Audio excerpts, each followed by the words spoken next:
Well, with that said, I want to turn now to start the show. And our first segment is about O-Scale modeling. And the sponsor for it is O-Scale Central organization, with David Vaughn as the president. So if we can run their video, please.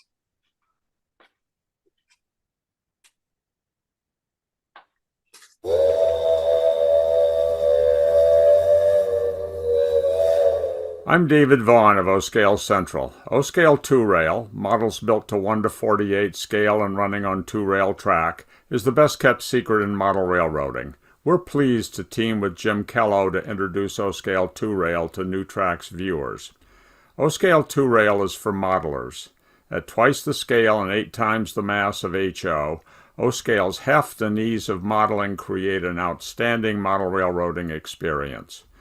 O-Scale 2-Rail modeling is as varied as railroading itself. Modern era, transition or old time, standard gauge or narrow. A wide variety of models is available at affordable prices. There is a supportive community and lots of shows, clubs, and events. You can explore O-Scale 2-Rail by going to our website, oscalecentral.com.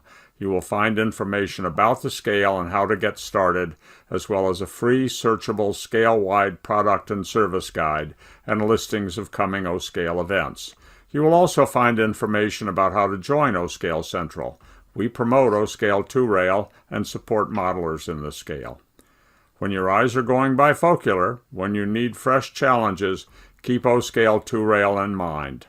Check us out, oscalecentral.com. Thanks.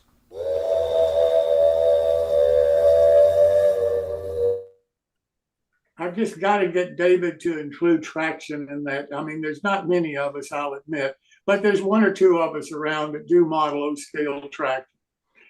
Now I'd like to turn to the host for this segment of our show, Dave Schultz. Dave, welcome. Well, thank you, Jim, and hello, everyone. Tonight, we're going to discuss a little scratch building. Now, I know that scratch building is not necessarily an O-Scale thing. I've seen scratch built models in all scales, but it's one of those that kind of fits in with the price. You can scratch build something for literally $20 or less, depending upon what you're building. So anyway, we'll start this show with just some of the basic tools for scratch building. I'm getting to the age now where the glasses in there are a must-have. Ever since I turned 40, I can't seem to focus in on real close, so got to have the glasses. But I have a couple of different X-Acto knives there, a ruler, and of course pencil. The red-handled X-Acto knife is for heavier material. I build a lot of my passenger car floors out of 60,000, so it takes a little bit heavier duty knife to get through that. And then a sanding block. You can even use like old emery boards. I find those at the dollar store and stuff on special, so I'll buy those. And then the two glues that I like to use for styrene is the CA or super glue, and then the Tenarex, and that the brush is there for spreading the glue onto these items. So next one, a few of the other items I like to do are the sanding blocks, different size sanding blocks. The two files, those are worn out. They hardly file anything. So what I did is I kind of dipped them in super glue to fill in the grooves, and I polished them off, and then I buy self-adhesive sandpaper and stick it to the file. And what's nice about that, those files are really stiff, so you can get into really narrow areas with them and still sand stuff easily. The two blocks on the lower left are blocks that I make to do the windows of my passenger cars. I happen to have a milling machine, so I'll glue plastic together, and then I will machine it so it's absolutely square, and then I'll round one of the corners, and that'll make the corner for the windows. And then you can use some pine blocks or some oak blocks. The one on the far right is just a piece of oak that I bought at one of the home centers. They sell, it's probably 1/2 inch by 2 inch wide, and they're maybe 8 foot long, and I'll chop those up into pieces, and I use those for sanding blocks. I can put different grades of sandpaper on there. So I've got 6 of those sitting by my side ready to go at any time. And then I buy styrene. Styrene isn't the only material. You know, people use plaster, they use styrene, they use wood, metal, brass. You know, the materials go on and on. My preferred is the styrene, which there's a hobby shop in the cities that I'll drive to, Minneapolis, St. Paul, and they sell they sell sheets of plastic that are about 12 inches wide by 24 inches long. So it's perfect for passenger cars. Since my passenger cars run around 22 inches in length, I can cut these pieces up into different strips. You can turn those strips into this. This is a scratch built car that I built a few years ago. The only part that the trucks, of course, and the roof are manufactured parts, and then some of the little vents and whatnot. But the floor, the walls, the ends, some of the battery boxes, the water tank, those are all scratch built out of styrene, glued together. And you can see the windows. I cut out the windows. Then I use those little sanding blocks, which I've got a large square area to keep the windows square, so I don't end up cutting one angle or the other. But that way I can get the corners rounded like these streamlined passenger cars would have in them. Anyway, these are kind of the strips that I start with. You cut them into whatever side. I'm sure you guys all have plans. That's always my biggest problem, is the plans, trying to find the plans for certain items. And I've got projects that have been on hold for quite a while because I'm trying to find information on them. New passenger car came into my view. It was a Burlington car, little passenger car. It's about 40 foot. I'd never seen anything quite like it, but they used it on their branch lines. And I've asked around for information on this. I'd like to build it, but once again, the plans are few and far between. Here's what the sides look like when I get done cutting them out. As you can see, the one up above was some advertising from, I think I got those from a friend who worked at Walmart. All of the advertising signs that they had around the store were made on 20,000 styrene. So he'd pull those down and stack them up for me, and I'd come and collect them. He since then has retired, so my stack of free styrene's running out on me.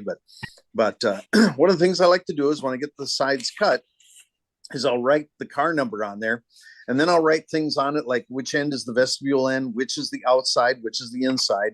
Because believe it or not, I have glued sides together and then realized I got them backwards. So something to write, and the beauty of styrene is it's easy to write on it. I used a black marker, but and there's a floor that I've laid out.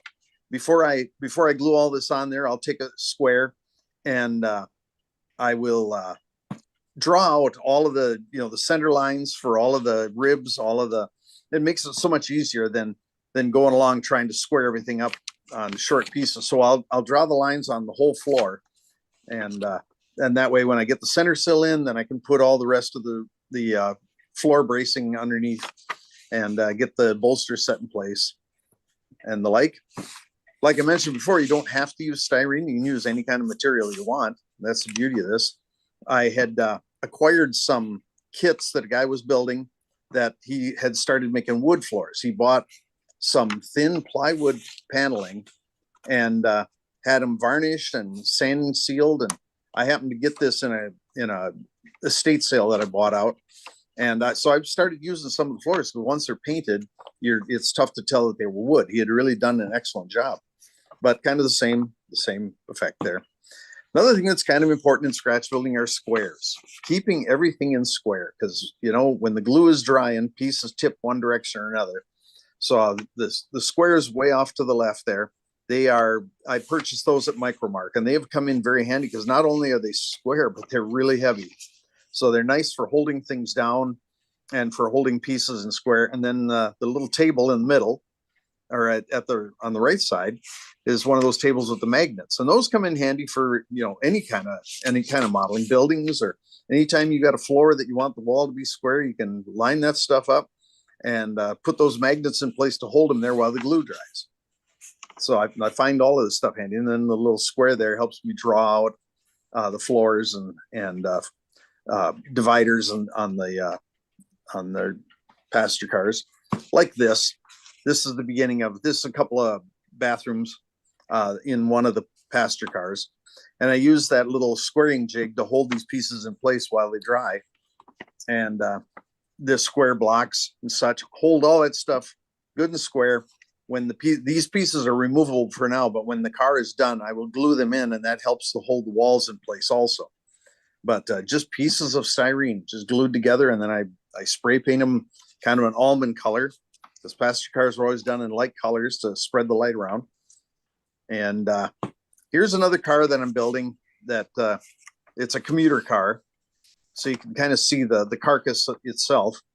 And once again, using a lot of squares, a lot of super glue, hold all that stuff together until I get the sides glued on. There's the cab end of it. I like detail.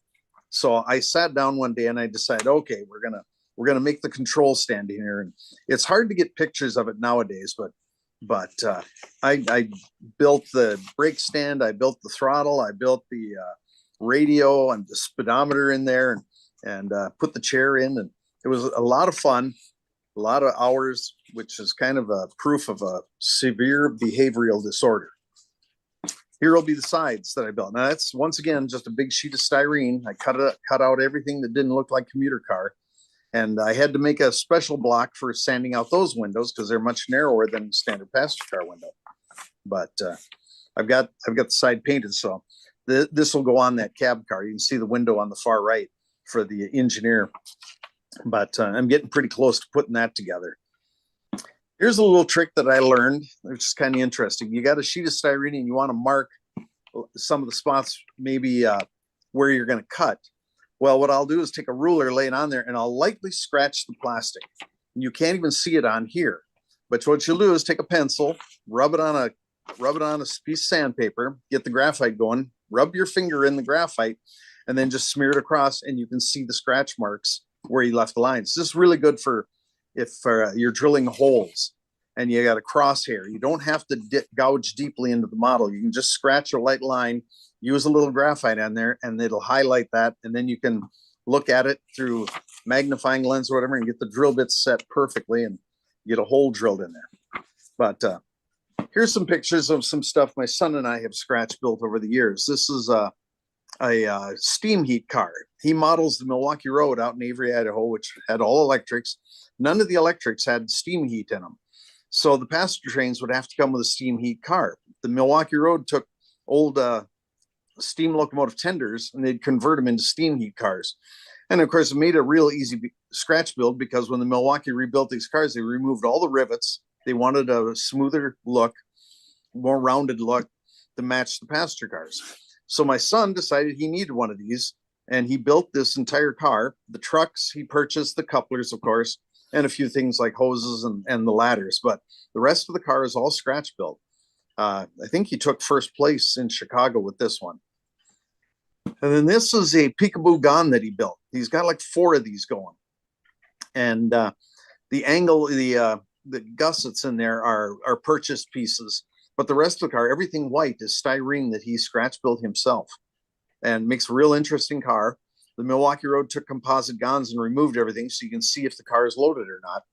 And I don't remember the whole story behind them, but they got odd ends to them. They've got, they're 45 or 50-foot cars. Really interesting. He's got about 4 of those complete, but that's what it looked like when he's building. The car next to it is just a flat car that AHM built some really cheap flat cars that don't really represent anything, but they're 40 foot. Well, he took and scraped off all the stake pockets because the Milwaukee did that. They removed the rivets, once again, welded everything, and then they built these bunks on the car to hold logs. And he's got about 5 or 6 of those now, but the bunk there is 3D printed. And this is a RPO car that he built. The Milwaukee Road, of course, had their own shops. They built everything themselves. And so they had some really, really odd cars. They'd take them in and they'd modify them however it needed to be modified to serve their purpose. Well, there's half a dozen of these different RPOs and baggage mail express cars and such. So he's taken upon himself to build them. Now, this is actually more of a kit bash. He uses the Walthers kits and uses most of the parts in there, the roof, the floors, but he builds his own sides so they can have the car that he wants. So he's got a rather unique piece there with these. And here's another mail storage car that's unpainted yet, but soon to be. And then another one, this is the RPO painted and finished up. And then last but not least is one of my cars. This is another scratch build other than the roof and the trucks. One that I built. It's got a full interior in it. And but you know, you don't end up spending a lot of money on this stuff. Now, I really enjoy scratch building. It's one of my favorite things, and I know Jim agrees with me on this. He loves to scratch build too. He does a lot of his stuff in brass, and I admire that greatly. But the thing I see that, you know, as scratch builders are kind of few and far between anyway, and then 3D printing comes along, and I don't have a problem with 3D printing, but I see it just putting another nail in the coffin of scratch builders, because if you can 3D print the stuff, why build it? So I think scratch building's in a bit of a danger, but I find great satisfaction out of all the models that I build. So if you've never scratch built before, it's kind of fun. You're probably going to throw a couple models away or cut them apart again and have to redo them. But when you finish a project, it really is gratifying. So I recommend you give it a shot. Anyway, that kind of concludes this week's show, or this month's show, I should say.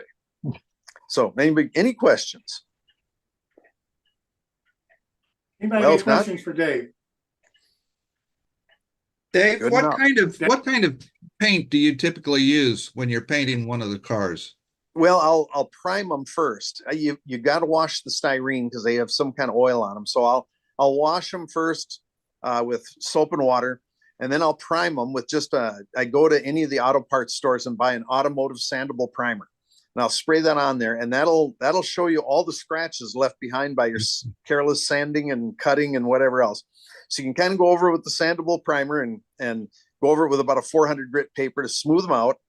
And then I use either scale coat, but since scale coat, well, I see they're coming back now, but my scale coat supply is run dangerously low. So I've moved over to True Color, which is a little different to use True Color, but I've had some pretty good success, but it goes against everything you were ever taught. Scale coat, you know, you usually hold the airbrush probably around 6 or 8 inches away, where True Color, you got to be within 2 or 3 inches.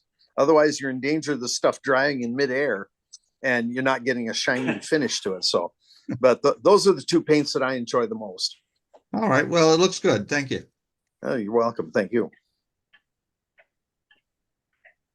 Well, Dave, thanks so very much. Look forward to seeing you next month.